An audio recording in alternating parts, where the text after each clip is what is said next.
is it okay once they move in to ask them to leave? I personally say yes because but I would have set that from the beginning too. Like ideally. But let's say you didn't. Okay, so Let's say you did. I didn't tell my parents like, hey, if things don't work out. No, because you were hopeful. You're like just like hopeful that things are gonna work out and sounds good. Yeah. We're gonna love each other. It's gonna work out great. Yeah, it's la-di-da. yeah, exactly. And then it's just a disaster. And I'm threatening you behind closed doors that I'm moving out.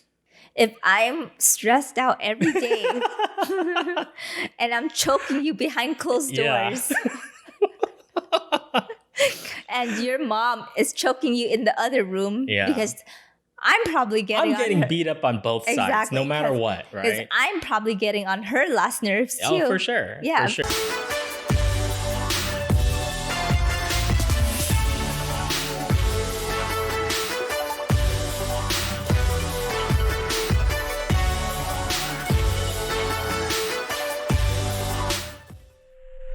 Hi, welcome to the Magnetic Mismatch Show. This is Linda. And this is Will, and I have some really, really comfortable socks today. I have some bomb-ass socks on. See? That's the name of the brand, guys. I'm not exaggerating here. Bomb-ass. Is that how you pronounce it? Probably not. Probably bombas. Yeah, I was like, wait a minute, I don't think so. There's only one S at the end. But either way, they are bomb-ass. They're very comfortable, very cool looking, and you were trying to wear them. Yeah, these were my gifts. Yeah. Your friends hooked it up. They were your Christmas gift, but I was trying to put a pair on, but they're too big. They have tiny feet. Yes. And you were trying to steal my socks, basically. Yeah. Because you're like, oh, I love those. And then you didn't even realize all the time. You didn't even realize they weren't for you. And you steal my socks all the time, so why would I steal your socks? My feet are way bigger than yours. Exactly. There's no way I'm gonna be able to wear them. They stretch out. The short socks? Yeah. That's probably because before I didn't have that many of those short, like ankle socks. So you had to take mine? I mean, they were in the laundry, and it's a free for all. If you don't take them out of the washer or dryer, that's on you. Yes, okay. Exactly. But anyways, we have a cool topic today. Kind of touchy. Not touchy. One that you're excited about. Like you've been like, yes, let's go with this one. We want to talk about this one. Well, I've been actually avoiding this topic. I've been just shutting it down and saying no every time you bring it up. But then you have so much to say about it, though. I do. Not on the mic, off the mic. Off the mic. Uh-oh. Yeah. Well, the reason, the topic kind of came back to mind because you're right. What is the topic? We've been talking about this for a while, but the topic is whether it's a good idea to have your in-laws live with you, basically, right? So living with your in-laws. And off the mic, I mean, we've definitely had some polite discussions, some civil conversation. Just kidding. It was back and forth. There was a lot of stuff thrown. And now that this is a awkward podcast, it's a free-for-all. So you're going to air it out? Yeah. I think it is a touchy subject, though, like you said, in all seriousness, because it's not an easy one for sure. And I think a lot of times when you think about it, there's so many ways to look at it, but I've seen it a lot of times cause arguments, and tension probably within the relationship. And even when we brought this topic up, like, my mom recently on our Zoom call brought up that again. I was like, what about like living with you guys? And I told you about it, and my answer was no, absolute no. I mean, there was another word before no, but yes. I think she's been throwing out that idea before, we even got married, right? But it's just this is just a personal, decision on my end. I could just see where this is just leading to. Okay. It's just not good just because of the differences in our personalities. I can see it being a disaster So I'm going to just save us all the pain by just saying no. It's not a good idea. It's really not a good idea. I mean, do you think this is pretty common though? Like amongst people that are married and, having like their in-laws or parents wanting to move, whether they verbally, like directly, like some people are very blunt, like, I want to live with you guys. Or they'll, like your mom. Yeah. Maybe like my mom, she'll throw it out there in a half joking way, but kind of serious too, right? Just to see how I feel about it. Yeah. And she does that to all the siblings, right? But like, do you think there's also people that might be less direct with it and maybe more dropping hints? It's not the directness or not. I think living with your in-laws or extended family, a lot of times it's a cultural thing as well, or that's just how you were brought up. Because if you think about back in the day, right, the more people you live with, you increase your chances of survival. True. I mean, I think if you look at the humans, right, I mean, we used to, or we still do, right? We live in tribes, basically, quote unquote tribes, where your chances of successfully raising a family, whatever, right, surviving, like you said, is going to increase like significantly when you work together versus trying to tough it out on your own. Yeah. And that's probably still carried over from like caveman days to modern days, and that at least some of that mentality. So I can see where it stems from. Yeah. But do you think like that still makes sense today though? I think it only makes sense today depending on where you live, right? Here, I guess you can say in the like Western yeah, there's structures in place where you don't have to do that, right? When your parents get old, they have options versus if you lived in a village or a third world country, or in other countries where they don't have the structure where that is an option. Then yeah, I can see why you as their kids have to live with them to take care of them.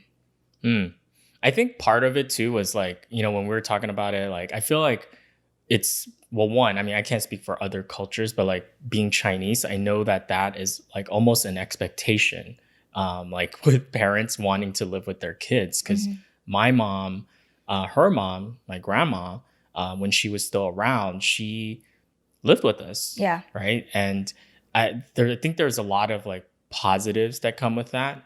But then I do see what you're saying too. Like we talked about, there's like a lot of maybe potential tension and drama that can be created from living with relatives or people that are close to you. But see, this is what blows my mind, all right? So your mom always hints, at her kids that she wants to live with us. But then yet, what blows my mind is that, when you guys were younger, you did live with your relatives and your grandma and, your just extended family. And there were a lot of issues that happened because you guys lived together. Yeah. So in my head, what I think is that in her head, she's like, oh, this is my kid. These are my kids. So there's no drama. She didn't think it thoroughly. I mean, it sounds good, right? Like, I think for a lot of people, if you said, let's have all our family living together, one big happy family, that's kind of the image, and we all get along and everything's great. And, if you have kids, they're not just raised by you as the parents, but you've got aunties, uncles, grandparents to kind of all chip in to help raise this human being. It's like being raised in a village, right? Yeah. It takes a whole village. But that's, I don't know. I mean, is that realistic? That's the question, right? Yeah. And I don't know if that is realistic or not. Yeah, because I thought about it. I gave it a fair thought, right? Did you really? It sounded like you just said no, like automatically. Yeah, I said no. And then knowing me, I felt guilty. And, I gave it a fair thought, right? To weigh out like the pros and cons of having your mom live here, right? she's struggling to even say it out, like verbalizing it. And like, but let me weigh my pros and cons. Okay. And then I can weigh get your pros into and cons. more Weigh your pros and details, cons. right? Yes. I mean, the pro is it'll be nice to have someone, help us with the housework, or split more people to split the work, right? Especially, your mom's not working right now or anymore. So, she'll be a big help in that sense where, I know she will She'll chip in and and help us. And with that, and then, it's kind of nice that if we choose to have kids, like there's another hand, to help us watch, our kid or kids in the future. I don't know yet. That's a topic, we're still debating. So, so it's kind of nice, right? It's like they say, it takes like a village to take care of a kid, and I believe it. And it'll be kind of cool to have, someone like different generations, passing down wisdom to this young human being, right? Yeah. So I see that as a pro. Okay. A con. Uh-oh. Well, that was a short list. I mean, and maybe economically it may help. Right? For sure it will probably help, yeah. I mean, that's what I feel like a lot of people, why they live with their parents or extended family is because it makes economic sense. Yeah. Right? It's very helpful. Or let's say they have... For them and maybe for the family too. Exactly. Like daycare and stuff like that. Yeah. Exactly. And or another thing is that maybe they have a business that they run together. It just makes sense to, just be around each other and, be able to make decisions quickly. Or, they have a farm or, it makes economical sense, right? But the con to that is that, you and I, we value our privacy a lot. And, by having your mom here, regardless, even if she's to herself, let's say, you still can't be yourself completely. I always have to be extra considerate because there's another person here that it's not you. And it's different.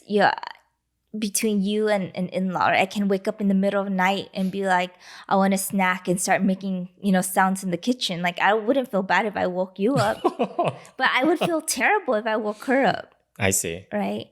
Well, so you're considerate to other people that would be living in the home, but you would not be considerate to me. You are not. It's a different level. Yeah.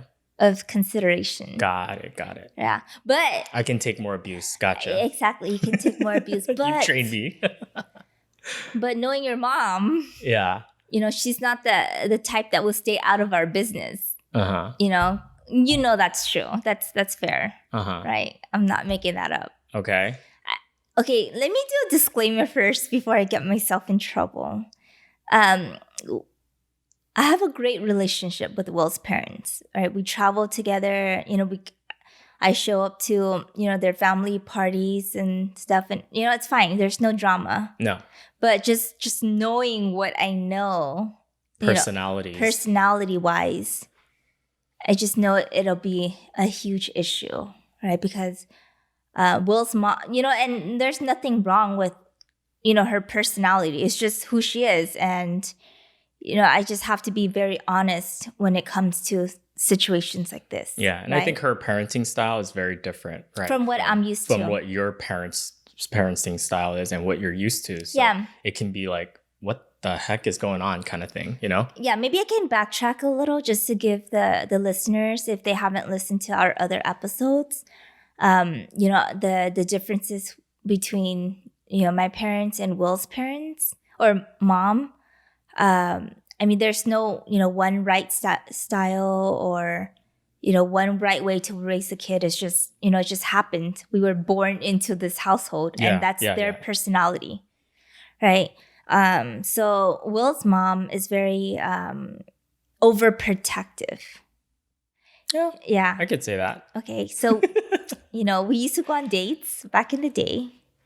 And, in the beginning, when I first started dating Will, I'm like, who's this person calling you like 5 times during our date? Right? Like constantly, like his phone kept going off. And I'm like, did you think it was like my side chicks or something or what? No, at first I was like, maybe it's your clients calling you. Oh, right? I see. And I'm like, it's like 8, 9 p.m. Like, why would they be calling you? Uh-huh. And every time I would see you looking at the phone, you'll just turn it off. Like, silent it. Yeah.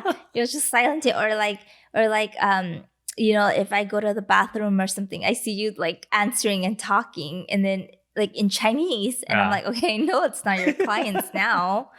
So then, eventually I found out it's your mom calling. Yeah. Right. And especially when you first moved out, it got worse. Yep. She was calling by the hour. That's an exaggeration. No, it's not. It was not by the hour. Let me go ask your siblings. She called a lot throughout the day, but I would like every hour. Come on, that's a little much. No. She was not calling me like 24 times in a freaking day. No, but I get what your point is. More like 12 times. Your point is stupid. Stupid. Like, no, it was a little much, right? Like in the beginning. Yeah. More than what she probably should have, as far as like making sure she's respecting our space and time and all that stuff. Yeah. But that gives you an idea of how overprotective she can be, you know. And every time we'd talk and things like that, she would ask basic things. I mean, I know it's coming from a good place. It always does. It always does, yeah. That's her way of showing her love for us, and the fact that we're not living in the same household anymore. I'm sure it's difficult as a parent, you know, and you miss your kids. You just want to be there and just hear their voice or whatever, right? I get that. I try to put myself in her shoes, but at the same time, what she didn't understand was that we're adults now, right? We're taking care of ourselves. We have our own lives and things that we want to do and the way we want to spend our time. And for her, she didn't understand that. And so a lot of times, even though I'm now I would like to think an adult, and I'm in my mid-30s now, or approaching mid-30s, and she still sometimes treats us or talks to me like I'm a kid. Right.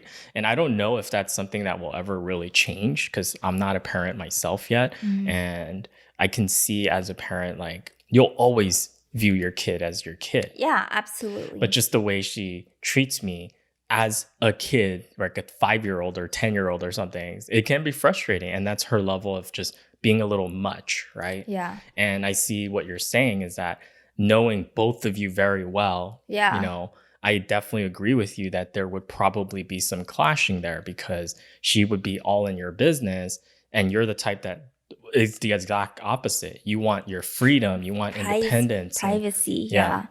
And I get like when I interact with Will's mom, like I get glimpses of what it's like if she lived with us, right? Like I think there's one day when I was at work. It was a weekend. She stopped by our house, which, they're more than welcome to, stop by. I don't mind at all. But she started inspecting our house. Yeah, I don't know if this is a common thing, but... she started inspecting our house and, I haven't had a chance to do laundry yet. And then she wanted to do our chore it's like work. A surprise visit. I know. I'm like... No, she called in advance and... yeah, she was basically like going around the house, looking at our cupboards and looking at what pans we use. Is the rice cooker still like good, new and good? Yeah. Like, because I guess the rice cooker pot, like the non-stick stuff can fade and whatever. And she thinks like, we wouldn't throw it away or get a new one or replace it. So she's checking for things like that, and then. And I think, snooping around a little bit. And I think you took the spare key away from them, didn't you? Originally, I gave them a spare key for emergencies. Yeah, but then so we just moved here. Nothing was in its place yet, right? We literally just dropped off stuff in our new house. And I think you were still sleeping. Yeah, apartment. And you were still staying at your old apartment. They had a spare key. She came on a weekend to wipe down our entire place. Right. And then that's when you're like, okay, give me back my spare Which key. I told her that she didn't need to do that. She did not need to do that. Please, it makes me feel bad. Right. I mean, but it was nice that they did that. You know, I know that like that was a nice gesture. Like she wanted to help contribute and to like help clean down the apartment before we moved in, even though we were planning on doing that anyways. And, you know, they have professional cleaners and stuff like that. But something just for her, that's just how she is, right? She wanted to feel like she contributed. Yeah. And it makes me feel a little uneasy, right? Because your mom is not my maid. Like, I don't want her to clean up after us, or, you know, I just want her to just sit down and enjoy. And that's it. And you don't need to do an inspection. But that's the thing, right? That's her way of trying to show like an act of service, you know, if you in one of our episodes about like, right, the love languages. I get it. And you know, I do enjoy cooking, right? Yeah. That's just like, but you know, when I cook, I make like a huge mess. But I do. You do. Yeah. And I clean it. No, I clean the mess. I clean it too. Yeah, I know you do. You'll do all the dishes I make, but yes, but you also leave stuff like all over the floor. Like you do clean. I'm not saying you don't. You try your best to pick up after yourself. I mean, but it's like a tornado freaking went through. That's the one thing about your cooking. Like you have no, and here's the thing. So like I'm in charge of washing dishes. So she has no freaking regard or consideration for me. She gives no freaking care, because what she'll do is, oh, I put something in this bowl, right? It's perfectly fine, like some vegetables. She'll use it to cook. And in that same bowl, she'll just throw, like, instead of putting other things in it while she's cooking, she'll just use it's like she's deliberately trying to use as many freaking utensils and plates and like tools as possible, bowls, so that I have a bunch of stuff to clean afterwards. I'm like, what? Makes no sense. But you like my cooking, don't you? I love your cooking, but I'm just pointing out and being real with you now that we're on the podcast, so other people can know what I have to deal with. That's not fair. You know that you know, food safety is very important. It is. Right? So I'm always paranoid of contamination. It's freaking vegetables. How's that going to contaminate anything? And you're going to cook it. You just wash the vegetables. No, but still. So you need a completely new plate to put other vegetables in that other plate. Yes. See, this is why. So I always feel like, I'm like, how do we go through like all our utensils, all our freaking plates every day? Yeah, every single day. And it's like enough for like 8 people or something. And I don't know. And then it's like every time I point it out, or like at least when it's not on this podcast and I point it out to you, your response, you always threaten me. It's like, do you like dinner? Do you like snacks? Do you like lunch? Well, if you do, then that's not going to be a problem, is it? Right? Like it's just, you always dangle that over me. It's like crazy. Oh, that's hilarious. But yes, but cooking wise. So there was one time you came over to when I was still living with my parents, and we were using my mom's kitchen. Yeah. Well, I was just trying to be helpful. Was it during Thanksgiving or something like that? I don't know, one of the holidays. And I was like, yeah, you know, I'll peel vegetables, right? I'm like, how hard is it to peel vegetables? You use a peeler and you literally just run it down the carrot or whatever you're peeling. Yeah. And I was just peeling some vegetables, and your mom comes over and starts criticizing the way I'm peeling What do you vegetables. mean she's criticizing you? Yeah, she's like, no, you're doing it wrong. You have to do it in a certain pattern, peel it in a certain way, or what? I'm like, and then she's like, she grabbed it and she starts peeling it, and I'm like, in my head, I'm like, that's exactly what I just did. So that's the thing. Like when you told me that, because I didn't see that happen, right? But like when you told me about that, I think what was funny is like I was like, yep, that's my mom. That's like she does do that. Like for her, she has a tough time, I think, sometimes when somebody does something in a different way than what she's accustomed to, she'll assume it's wrong. Kind of thing, right? I know that's something she's working on, but as far as like, then that's where she can get a little like much, right? Like with being overprotective, and that's kind of more like micromanaging. And you know, both of us, we don't like that. Yeah. So I can see how you look at something like that from those experiences. And I'm freaking out on the inside already. But so yeah, that's one. And because imagine that's every day. That's every day, and that's every little thing I do. right? I could just see an argument happening, and an argument can just completely tarnish the relationship. Yeah.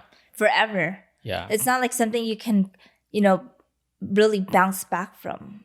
I mean, you can make amends, but yes, it will hurt the relationship. Yeah. And if it's like a thing that is continuous and doesn't get better, I can just see that it's hard to make amends from that. Well, and the other thing is, let's assume that she was living with us, right? Or an in-law, in your case, that would be your in-law, right? Like, you're living with my mom, we're in the same household, and let's say that tension is there. I'm going to hear about it. From both sides. Yeah. I'm going to be the one stuck in the middle, and you're going to have your side of the story. My mom's going to have that side of the story. And then it's kind of putting me in a tough spot where it's like, I have to choose who I agree with or disagree with or try to mediate. And, I can definitely agree with you. It can turn into a big mess, right? Some drama, some tension, arguments, fights, not good. Yeah. And also, as your wife, I would be hurt if you picked your mom's side. And I know your mom would be hurt. She's gonna get hurt if you chose my side. So I lose. Yeah, it's a losing situation. Yeah. So is that your opinion then? Like, it's better to just not get into something like that? And I know we're picking on my mom a little bit here, but and we'll be fair, and we can bring my parents into the picture as well. Sure. Right? But this is just a general thing. Like, I'm just breaking down the categories on. Sure. I'm just trying to make a case on why it's a no for me. Mm-hmm. And knowing, your mom's personality, as well. Like, I feel like once she moves in, she'll start treating us like kids again. Like, did you eat? It's late, but sometimes I'm like, okay, well, I can't eat right now. You don't have, people calling me, like, or work. It's just like, sometimes our eating can be a little irregular, right? Our schedule, it's a little irregular because, what we do is just, it's not a typical 9-to-5 schedule. And, she may not understand that. And right. I can't have someone nagging at me because I'm not eating on time. And I know that would happen. She'll start bringing you food, though. She'll start making the food and bringing it to you. She'll start spoon feeding me, right? It's like, Mom, on this call, here, eat this damn rice. Yeah. And I think, like, if I'm if I can't feel like I'm free and myself at home, and if the stress keeps building up, I know eventually I'll take it out on the relationship. And for our relationship's health, like, I can't knowingly put us in a situation without even speaking up. Because if something goes wrong, I don't want to look back on this moment and regret it. And get mad at myself. Why didn't I just at least even speak up? Right? Because that's hard, right? Like, if you're, let's say if I, as one of the spouses, came to you and said, and I'm all about it. Let's say, like, like, hey, babe, like, my mom's been wanting to live with us, and I think it's a great idea. I would love for her to be closer. I love having a close-knit family and being in the same household together. Mm-hmm. Now it's on you, right? The ball's in your court. Yeah. Would you be cool with that? Yeah. And okay, so, the listeners could be like, well, it's just, you're just saying no because it's Will's mom and, of the clash in personality. But then, on my defense, I wanted to make things fair. So I brought in my parents, right? Okay. So let's say your mom. You were the one that... Or my mom, or my dad too. Okay, my parents. And let me give you a background on, my parents. Like, they're very easygoing, right? Will always calls me the free-range child because, even when I was living with them and I rolled home at 3 a.m., no questions asked. They didn't get, wow. They don't care. Like, it's not that they don't care, right? Of course they care. Like, I can open the fridge and there's food, in the fridge for me. But they're not like, did you eat yet? They're not like nagging Why me. did you get home at 3? Why did you get home at 3? It's odd. It's not normal either. Yeah. Well, but this is but okay, but this I'm is, saying our parents' styles are both extremes. but I mean, they weren't like this until, in my 20s, right? Because before that, they were pretty strict, right? With the boys and this and that. Yeah. But this, once you became an adult, after so college. we're gonna talk about how after I became an adult, because before adult, of course they were strict, right? Well, not that strict, not on your level. Okay, but fine. For me, it was very strict. Just make sure you get home by 2, okay? No. Just kidding. No, I know they had ground rules for sure. They had rules, definitely. But as an adult, it was different. As an adult, it was different. They let me make my own decisions, make my own mistakes. And they only, and like, let's say if they don't agree with what I'm doing, it's just a talk, right? They'll give suggestions, and they'll close a blind eye and let me make my decision, even if they don't like it. That's just their style. And till this day, I have a great relationship with my parents, right? And my mom is just like extra nurturing. Like, she's not the type that will yell or, she doesn't nag or anything. It's just like, she's just lovely. Like, I call her, this is like an example of my typical mom, okay? I call her, Mom, I'm stopping by home just to drop off presents, but I won't be entering the house because I just went to work, right? Yeah. And I don't want to expose you to any danger. So Will and we're just going to drop off presents right in front of your door on whatever date. Yeah. She's like, oh, so you're stopping home tomorrow? Let me go bake you a cake and make you some food. So when she literally did bake us a cake. Yeah. So when we arrived at our house, she had a cake in front of the door ready, bags of fruits from the garden. I think she gave us like a papaya and like a bunch of oranges and just like things that they gathered from dragon fruits from the garden. And then like they made us entrees on the side, like food. Like, it was just, that's just like my mom, right? Every time I tell her I'm stopping home, even if it's 5 minutes, she'll have like a whole freaking like yeah, she has the meal plan ready for the week or something. Yeah, exactly, ready. She's like, for some reason, they think we're starving or something. I don't know. No, I don't think they think they're starving, but yeah, that's just the type of mom she is, very nurturing. And I thought about it. What if my mom and my parents were like, hey, I want to move in with you and Will. But I know for a fact that it's most likely not going to happen, because my dad in the past has vocally said, I don't want to live with anybody. I don't like you kids. Like, why would I want to live with you? He's always like, oh, it's going to bring in so much like drama, like he knows. Oh, like he knows. Wise he's man. Like, yeah. He's like, oh, I like my freedom. I don't like anyone watching me. That's where you get it from too. I think that's where I get it from. Independence. Yeah, and but I'm just imagining if they changed their mind. They're like, just a hypothetical situation. Let's say if they asked you, hey, can we live with you? Because I threw that back on you. I'm like, what would you say then? Like, because I felt like the point you were trying to make earlier was that it might be more difficult if it's your actual parents. As that person, what's the perspective? Because it does put a lot of pressure on you. Like, because do you want to break your parents' heart? No. Of course not. Of course not. But then do you want to cause a rift in your marriage? Probably not either. So what do you do? Yeah. So you turned that table back onto me. Yes. And in my head, I'm like, yeah, I could see myself living with my parents, right? Because I've done it for so many years and they're so cool. Like, and you would probably get along. I would probably get along, and my mom and parents would probably be super helpful, right? And I'll probably get a gourmet meal every day from them. Yeah. And I'm like, oh, that's kind of exciting. That's kind of nice. Yeah. That's kind of nice. But then, I thought about it from your standpoint, right? That's my parents. Mm-hmm. I know all their quirks, and for me it may not be an issue, but it might be for you. And it's just, I know that a lot of things can, just they could do certain things that would bother you, and you could do things that could bother them.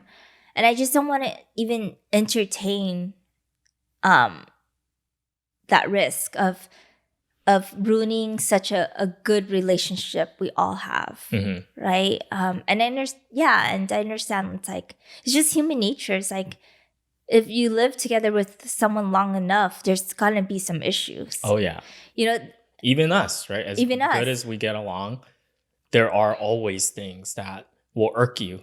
There are pet peeves. There are things that you're not gonna like or that will you find annoying. Whatever. Yeah. It's hard enough for you and I to make it work, right? And then now you're bringing in external factors. Another couple of people. Another couple of people. And I just feel like sometimes, distance just makes what's that saying? Distance makes the heart fonder or something? Something like that, right? And you're basically saying you appreciate people more too when you can miss them, right? Exactly. So my answer, to that would be no as well. No to my parents. But what if I said, let's just, I know you're kind of assuming that, let's say there's things that we don't agree with or whatever, but let's say we do get along very well and it would be fine. But it seems to me you still would choose not to live with them simply because you're also the personality where you just enjoy your own privacy and being able to be fully yourself at home. Because you're right, like even if there's another person aside from your spouse at home, you can't really just be fully yourself, in my opinion. Yeah, I agree with you on that. Let me just give you an example. You said they'd be so mindful, college roommates. Okay. Right. Yeah. You see this situation happen all the time, where two best friends decide to move into with each other, to be roommates. Yes. Sounds like a great idea, right? Why not? You're best friends. Exactly. And then, next thing you know, they have a fallout. So just because you have a great relationship, outside of your home, doesn't mean that you're great roommates. Yeah. And it creates tension and issues. I agree with that. And let's say two people who doesn't get along. Or doesn't even know each other well, or they're like strangers or acquaintances or something, yeah. Strangers, yeah. Or, they're very neutral with each other. They could be the best roommates because, it's like just their styles click. Right. Yeah. Yeah, I definitely learned that in college is that there's people you can be friends with, but there's no way in hell that you guys can live together. You'll kill each other. We joke about that all the time, but it's true. Yeah. It's like so I agree. Different quirks that comes out, right? From living together. You can be great friends, but you might not be great roommates. Exactly. Yeah. So that's what, and I just can't bear to take that risk. Yeah. I don't want, a relationship to get tarnished or, tension to build. Because I like that, we're able to have great hangouts together. And like the images, in your head is good, right? Sure. Like, I don't want my parents to think of us like, there's, like you see all the people, the bad habits and all that stuff. Or why did my daughter marry him? It's kind of stuff like that. I think sometimes if from an in-law standpoint or relatives or a friend, somebody that's moving into someone else's household, they might not think about all the downsides because for them, they might be thinking about how awesome it would be, right? So they're not necessarily coming in and saying, I want to create a drama. I want to make this interesting, No. That's not what their intent is. But it might not be something that has crossed their mind, right? And when you dig a little deeper and you think more deeply about it, it's like, yeah, I'm sure the last thing that anybody would want is to create a riff or any sort of arguments within the marriage or of the person that's hosting you. Mm-hmm. You know what I mean? Or living. Yeah. You're living with. And your parents or your mom doesn't think this through, but when she comes into our house, she's technically living under our roof, right? Yeah. And oh, no, but the roles have reversed. But it's not that. Yeah. It's like, she can no longer run the house like she normally would be able to. It's not her house anymore. Exactly. Right. It's not her house anymore. And the power dynamic, there's a shift. Right now, it's, I wouldn't say we're going to be, above her or anything. It would probably be equal. And I don't think she's used to being able to share that power. Or like if you're the one like bringing in your in-laws, I would think you and your spouse are maybe going to set some, you guys have a certain lifestyle, for example, right? Like if you guys enjoy cooking a healthier option for food, your parents might not be used to eating that way. So how would that work? Would they just cook separate meals and things like that? Like it can get a little complex. Or if you go to bed really late, if they want to sleep at like 7 p.m. Yeah, it can kind of throw things off. There's just going to be some clashes in lifestyles and how people do things, and that's where I think the issues can come up. Yeah. You know what I mean? Yeah. But let's say, okay, so that's one example, right? Our parents. But how about siblings? Yeah. And extended family? What if they came to you and said, "Hey, I'm down on my luck. Down on my luck. If you don't, let me stay with you, I'm gonna have to live on the streets." I think if it's an emergency situation, I personally would help that family member. And obviously it would be a decision we would have to both agree with, as my spouse, right? But I think with that, it might be a little bit easier for me because I would know that is only temporary, versus like if I brought in my parents or your parents, right? That would be kind of a permanent thing. You know what I mean? Yeah. So it would be much longer period. But for something like that, I would think, okay, it's probably just, hopefully it's temporary. And like if somebody lost a job, right? Or something happened and, they just need a little bit of help. Like I would hope family steps up, and I want to be that person to be able to help somebody too. But at the same time, I would still establish some ground rules, and also to have, a game plan, right? For that person. If they're going to stay with us, what's your plans? How long would this person be staying there? And they have to be willing to agree with those terms before we would let that person stay. Like if it's somebody that, let's say, lost their job and they're not trying, to get themselves out of that situation by actively looking for a job, and they just want to like surf on the couch, right? Like, oh, this is so cushy. Yeah, like, oh, why would I go look for a job? Or you know what I mean? Like sometimes people can take advantage of your kindness. And I mean, I know like for us, that our siblings wouldn't do that, but at the same time, you just never know, right? Like with friends or anybody really. Yeah. And if you don't set rules or some terms, or you don't have an agreement about what this is going to look like before you enter it, it's just, you're leaving it up for disaster, Agreed. Yeah. How do you feel about that? Yeah, I agree. I'm not the type that would just be like, bye. Enjoy the streets. It's like, damn, that's hard. It's like you almost you say you could do it, but I don't think I could. I don't think I would have the heart to do it. But of course, we would have to be a united front, right? We would have to agree on the terms, and that person, they need to know that they only have X amount of time. Like I cannot house you here forever. Like that's not how it's gonna work. Yeah. Right. You need to figure out a solution. Like I'll help you for a certain amount of time, and I need to know that you're actively doing something. And if you're living under our house, there's rules you need to follow. Yeah. And you need to contribute to the household. Yeah. Maybe not financially, but in other ways. Right. That's how we would handle it. I think everybody would be different, but I do think everyone, no matter who it is, should have transparency, right, between all parties, so everybody knows kind of what that looks like. Yeah. So let's circle back. And let's say if your mom or my parents, both of them kept insisting, I need to live with you. Yeah. And you don't want to break their heart. Like, I need to live with you. I am lonely. Because that's valid too. That's valid right? too. And it happens, right? Yeah. It's like, your kids go off. They're doing their own have thing. empty nests. Let's say maybe they don't have friends or a lot of friends, or, relatives that are close by. It's hard. It's hard. I get it. They're lonely and they want to live with you. They call you every day and say, I need to move in with you. Oh my God.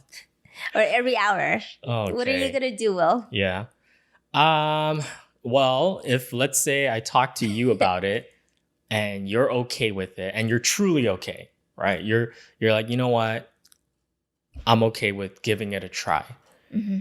Right. And it isn't like a BS answer, meaning it isn't you really not wanting to, but then you're not vocalizing it. Right. It's more of, okay, like, you've thought about the pros and cons, but you've decided, you know what, let's give it a chance. Let's try it. And I would do like a trial run, what's to say that we can't invite them in and have them live with us for a couple months or however long we decide and see how things go. Yeah. If things go horribly wrong, then I think that's when we have to make a compromise and maybe figure out another plan. So maybe something like, instead of them living in the house with you, maybe they live close by down the street or on another block or a couple of blocks. Or if you're lucky enough, maybe the back house, right? Like something where they're not with you 24/7, but they're also close enough where if they wanted to come visit, it's very easy to do so. Yeah. Like proximity, right? Having that. So let's say I'm like hesitant, but I'm like, okay, fine. I'll give it. You've convinced me, right? Like, I've made a good case. You made a good case, and I'm like, oh, fine. She can move in. Okay. Right, and let's say 3 months later.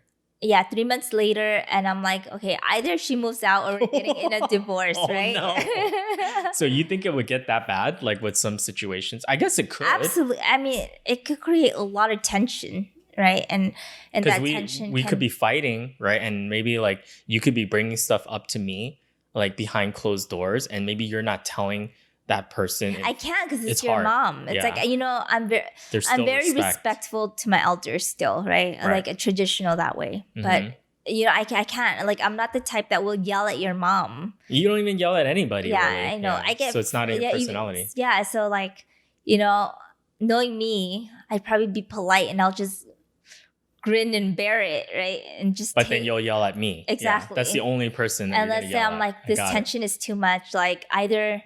You're going to live with your mom or I'm moving out. Like this, I cannot do this. So an ultimatum? Yeah. That's not very nice. Right? No, I could see you venting, right? I could see you vocalizing your frustrations or maybe how much it's hurting you or impacting you, causing you stress. I could see you doing that. Yeah, stress. So let's say that's the case. Is it okay once they move in to ask them to leave? I personally say yes, because but I would have set that from the beginning too. Like ideally. But let's say you didn't. Okay, so let's say you did. I didn't tell my parents like, hey, if things don't work out. No, because you were hopeful. You're like just like hopeful that things are gonna work out and sounds good. Yeah. We're gonna love each other. It's gonna work out great. Yeah, it's la-di-da. yeah, exactly. And then it's just a disaster, and I'm threatening you behind closed doors that I'm moving out. So you're making me choose sides, basically. Yeah, that's kind of what it is. But you know what? I can't imagine it being pleasant for you as well. If I'm stressed out every day and I'm choking you behind closed doors and your mom is choking you in the other room because I'm probably getting beat up on both sides, no matter what, right? Because I'm probably getting on her last nerves too. Oh, for sure. Yeah, for sure. You guys are just annoying the crap out of each other. Exactly. And I'm the freaking punching bag in the middle. Yeah, and now I'm like, I can't do this anymore. Okay. And then she's probably telling me the same thing, or no? No, she probably doesn't. She can't. She's not gonna tell you to divorce me. So let's say you come to me and you make me make a decision, right? I think at that point, I think it's okay to politely and respectfully have a conversation, right, with everybody. So I wouldn't just cut you out of it. You're coming into the conversation too. I think transparency is very important. Yeah, like I don't want it to be like, well, why didn't she come tell me, right? Like face to face. Like I don't think that's right to like I don't want to be the messenger, right, in the conversation or the situation. I want it to be an adult, mature thing where, okay, well, let's all three sit down and talk about it. Look, clearly things aren't working here. We want it to work. I think we can all agree the intent is right. It would be wonderful if we could all live in harmony, no issues, all that stuff. But clearly, these last couple of months have been very difficult. And there's been arguments. All you guys do is argue. You get on each other's nerves. And I think maybe the best thing here for everybody is, Mom, we're going to find you a nice place and it's going to be close by, right? Or close enough. And we're going to get you set up. Now, is she going to take that very well? Probably not. Is she going to be happy about it necessarily? Probably not. But I think she's probably not happy, because we're kind of like, by asking her to leave, it's kind of like kicking her out, right? I know, that's what I'm saying. It's a thought, but, I think it's important for us to break it down and ask her, truly, are you happy here? Yeah, I was going to get to that. So but you're right. Like, I don't want her to feel like we're ganging up on her either. Yeah. Right. I want her to just let her know kind of how you're feeling. And you would be obviously talking and letting her know, and I would probably be translating. But expressing your side of the story, I want to hear her side of the story, and then exactly asking what you said. Right? Yeah, like, is she happy? Are you even having, is this what you imagined it would be, when you decided you wanted to live with us? Yeah. And also, the other thing is that, I would ask her, like, are you okay with building up this tension between you and I to the point where, like, I'm ready to walk out of this relationship? Yeah. Are you okay with me just leaving this relationship because of you? Because I think if we're transparent, we leave it on the table and you get to express kind of how it's making you feel, or how it's impacting you.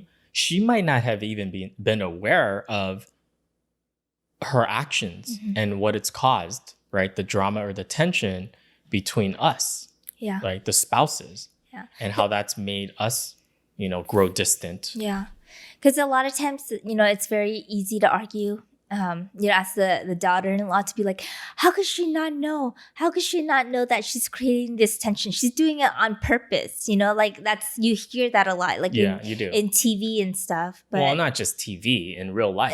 In real life too. Yeah. But you see it a lot on TV too. But it's based on what they've observed. Reality. It's a reality, exactly.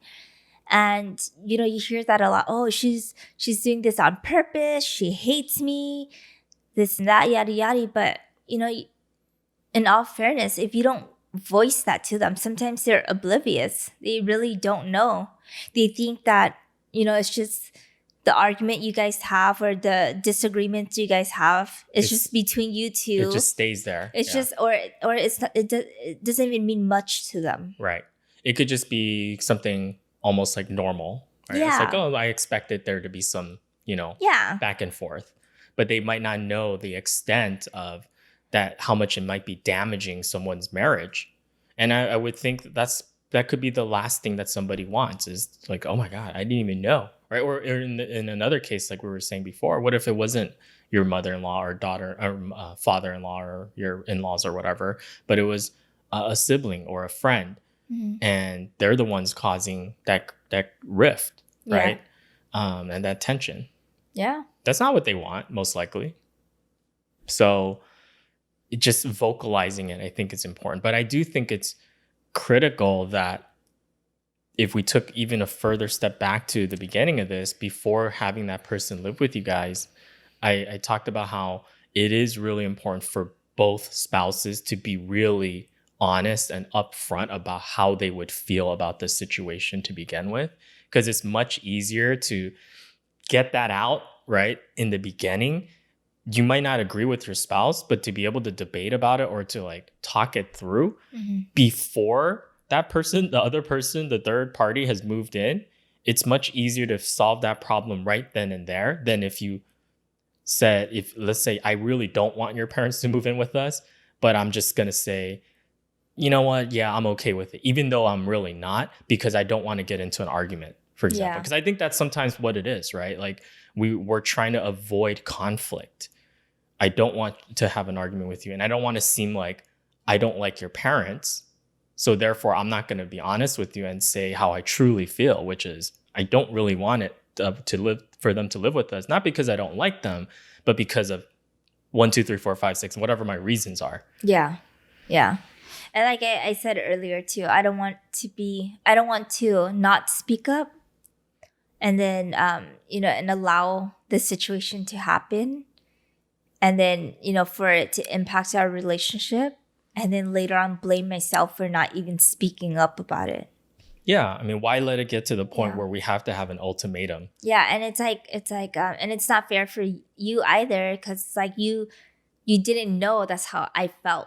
Right. So I didn't even give you an opportunity to compromise, an opportunity to see it on my side. Yeah. And maybe if I made, a good case, it's like, hey, you're right. Maybe you didn't think about it thoroughly, because it's your mom. I'm just saying, oh, it'll be so awesome. It's a soft spot, right? It's like, it's your mom. It's like, of course you're going to want to say yes. You don't want to be, the person or the child to disappoint them. Yeah. Or feel like, oh, my mom raised me and she sacrificed for me. Why can't I be a good son? Or like, why can't I sacrifice a little bit for her? Or I want to take care of her since she took care of me, kind of thing, right? So I think those thoughts go through my head. And, like you said, we have a soft spot for our parents. Absolutely. And if you come from like a household where your parents have given a lot for you and you want to reciprocate that back to them, and we always try to do things, right? Like taking on trips or doing nice things for them just to let them know how much we appreciate them. And I think the ultimate test sometimes in my head would be like, well, if my mom wants to live with me and that's really something she would love. She would love it. Yeah. So it's kind of like, if you told her, Mom, you can move in with us, she'll be here in the next 5 minutes with a suitcase ready. She'll have the bag ready. Yeah, for sure. She'll have the bag ready. Maybe she already has one ready. Yeah, I was kidding. Yeah, so a compromise would definitely. I think that's the only way. Is for her to maybe live closer to us. Yeah. But for her to live with us, it's. And again, it's just not just my mom. No, right? It's not just your mom. It's anybody we're talking about. And like I said, even to my parents, right? I said no. I mean, that's assuming. This is assuming that our parents are healthy. Right. They can still take care of themselves. There's no health factors, right? This is more of a choice. This is just a choice. Like, they are perfectly independent on their own. Preference and... Yeah, because, if you put other factors into play, things might change. It'll be more complicated. Or they will change, right? It's like, it'll be harder for me to just flat out say no. Okay. Based on just like the things that I presented. So let's say, because let's be realistic, right? I mean, our parents are getting older. And I know that that's a big issue right now for a lot of folks. Not an issue, but just something to think about, as parents age, somebody's going to have to take care of them at some point. They may not physically or health-wise be able to take care of themselves at some age down the road. And when that happens, it kind of falls on the kids, whether you like it or not, to make some sort of decision to how to handle the situation, right? So let's say, God forbid, at some point, our parents, they physically can't take care of themselves anymore. And we're kind of put in that position where you have to think about like, okay, do we have them live with us so we can be there and take care of them, monitor them, whatever? Or do we send them to like a healthcare facility or assisted living, whatever kind of situation they're in? Yeah. I think it kind of depends on the extent of care that they need, right? If I know that I cannot handle whatever, needs that they what they need, right? On their basic daily living activities. Like if I know I can't handle it, like it's just like too much physically or even mentally, or it's just if I can't handle it, you know, I can't be selfish, or as much as I'm like, I want to be a good daughter and take care of my parents. I have to really evaluate the situation. Do you have the skills? Do you have the time? Do you have the ability to do all of that? Exactly. Because, and do we have, is our house even like, can it even support what they need, the equipment and this and that? Like there's, you know, when that comes into play, it's just, I think it's beyond like just what we're talking about today. A couple of pros and cons, right? No, I would have to really evaluate the bigger picture and do what's best for them, and also have a conversation with them. What would they like? They may not even want me to take care of them. You know, it's like dignity. You know, do they want their daughter to be bathing them? You know, it's just, I think that's way complex beyond this segment of the podcast. Yeah, agreed. Yeah, there's no definitive answer, and there's too many like factors to think about. Exactly. So I think, but for me, it would probably be exactly what you said, because it would be a complex issue. It has to involve, again, surprise, a conversation, you know, between all of us, and seeing what do they want and what's best for them. It's not about us, right? Like you said, like we may be like, oh, I need to take care of them, so let's bring them into the house. That might not even be what they want. Yeah. Right. And I have clients that I've worked with where they've had to be in that position to take care of their parents. And it's a lot of work. It's a full-time job. And there's, in many cases, there's no way someone that's unqualified can provide that care for their parents for a long time, because they themselves had to take time off work, right? Then it causes, again, tension between the families. Yeah. And sometimes it just might be better to utilize professional services in that case. Yeah. So it's case basis, right? Case by case, yeah. And also, you know, another issue that they're running into right now as well is that people are living longer. So by the time your parents get old, you may be old too. That's true. So it's kind of like very difficult for, you know, two quote unquote elderly to take care of each other. Yeah. Right. So there's a lot of factors. You're right. Play. I have a couple of people that I know that, you know, they themselves are retired in like their 70s, but their parents are like 90 plus or 100. Yeah. Yeah, like, exactly. How are you going to do that? Yeah, it's very difficult. You could barely take care of yourself hopefully not, but not barely, I know what you're saying. But you know, you're not. You have a lot on your plate already. Yeah, but you're not the same, right? Physically, no. Right? The same. It's like lifting somebody up. And, you're not the same as if you were, you know, in your 20s or 30s. 30s, 40s, or even up to your 50s. It's different. Once you absolutely, you know, it's like your biological age starts to really show. Yeah. But yeah, so. Yeah. I mean, those are in extreme cases, right? Like today's topic, we're focused more on now, and if it's by choice and preference. Exactly. Yeah. So I guess the takeaway is have that open conversation. Speak up if you don't feel comfortable with an in-law moving in, or you moving in with the in-laws, right? I think that's important, because you're going to have a conversation, an uncomfortable conversation at some point. Mm-hmm. Would you rather it be in the beginning or after stuff has already happened and tensions already been created and arguments, you know, more arguments have happened, and you might even feel stuck? You know, like, for example, I can think of somebody like if you're in a situation where you didn't speak up in the beginning. You said, I'll just go with the flow. Go ahead. Let's have your in-laws come in. And they're just miserable every day because of the tension that's in the household or the whatever, right? Things annoy them.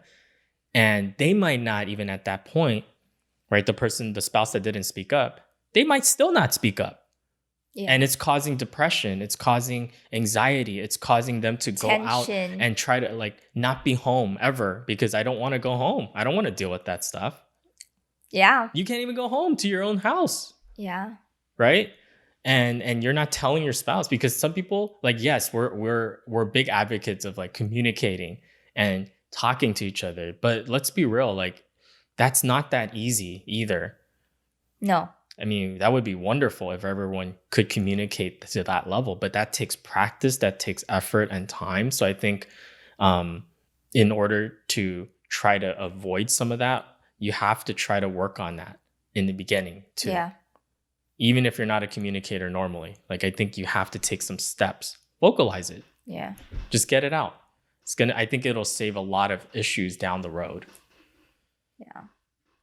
And let's say even if you feel uncomfortable vocalizing that, because that's just not your type, but you have to think about it in a way that you're protecting your family, right? It's like you're vocalizing your concerns because you don't want to cause harm. Yeah, that's true. And I think that can give you the motivation you need to and confidence to speak up. Exactly. Yeah, that's absolutely right, because it's not just about you being uncomfortable. It could mean the health of the marriage, the health of the family dynamic, and the relationship with everybody. Mm-hmm. So if you don't speak up, that's in jeopardy potentially. Yeah. Yeah. Okay, I think that wraps things up. Yeah. Whew, that got a little touchy. Definitely not an easy one. No. So no, I mean, we really can conclude with just, we don't have a specific answer for people, right? You're going to have to make that decision on your own. But as always, we encourage people to talk about it. Yeah. And this is just, how we feel, right? The situation we're in, there's many families that can make it work. Dynamics, different things. Yeah, different things, different situation. So, either decision, but just think it through and talk about it. Yeah. So I don't think it's talked about enough. That's for sure. Yeah. But okay, well, that wraps up the episode. We hope you guys enjoyed it, got some good info from it, maybe made you think about this topic a little bit more. Hopefully it doesn't create any craziness in your family with the discussions, but I think it's healthy, sometimes to have those talks. And go ahead and give us a 5-star review and rating on Apple Podcasts. If you enjoyed the episode, we're available on all platforms. Yeah. And we release a new episode every Thursday. And make sure to share our content with your family and friends. And make sure you tune in next week. Until next time. Bye, guys.